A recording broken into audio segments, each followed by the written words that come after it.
super investigator called Junaid Mohammed, who can investigate an incident within 10 minutes and have the evidence and have the names of those perpetrators, because he implicated me and Governor Mandago hardly 10 minutes after the event, when I had not even known that anything had taken place.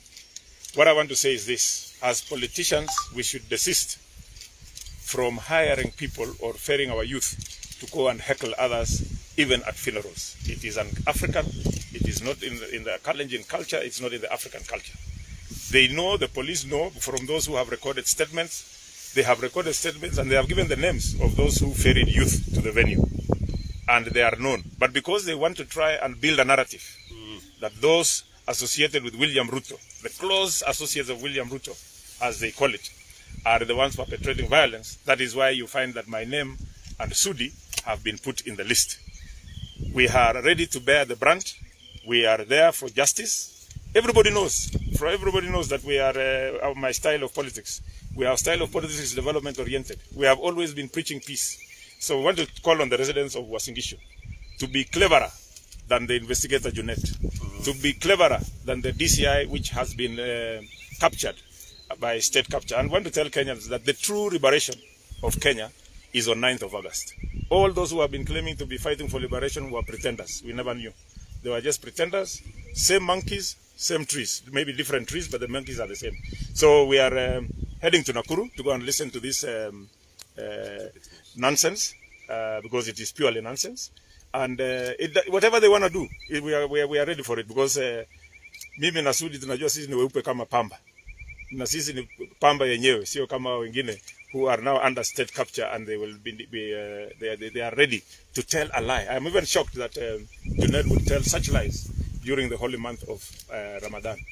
Raila Odinga arrived at the function at about 5:30 when we were burying Mzee Kibor already. We were putting in the soil, and he came and addressed the media there. Then after that, we went into the house, we greeted him, we sat.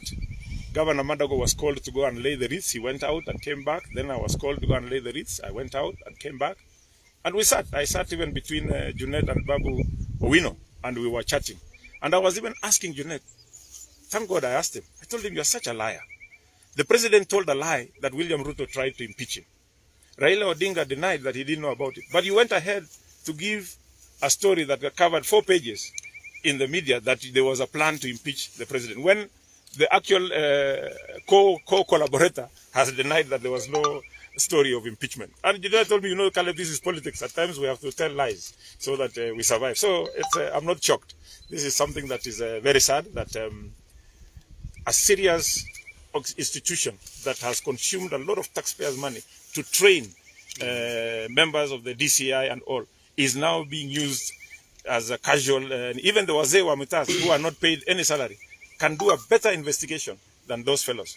And what we have said as residents of Uasin Gishu, and I have told the elders, our Kalenjin elders, that we will call a meeting at the venue of the incident.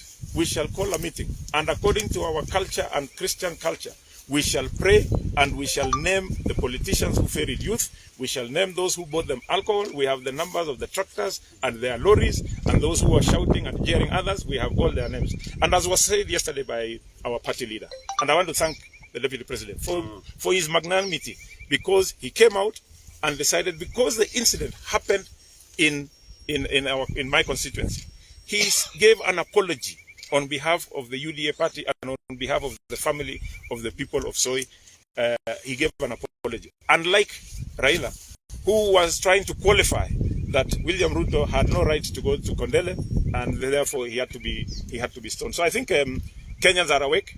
As we say, we have a shortage of fools in Kenya. They are awake to what is happening. They are awake to all this intimidation. And I want to tell people of Kenya, we have very few months. I'm sure me and Sudi will be the last to be intimidated and harassed by this system, because this system is definitely going home on the 9th of August.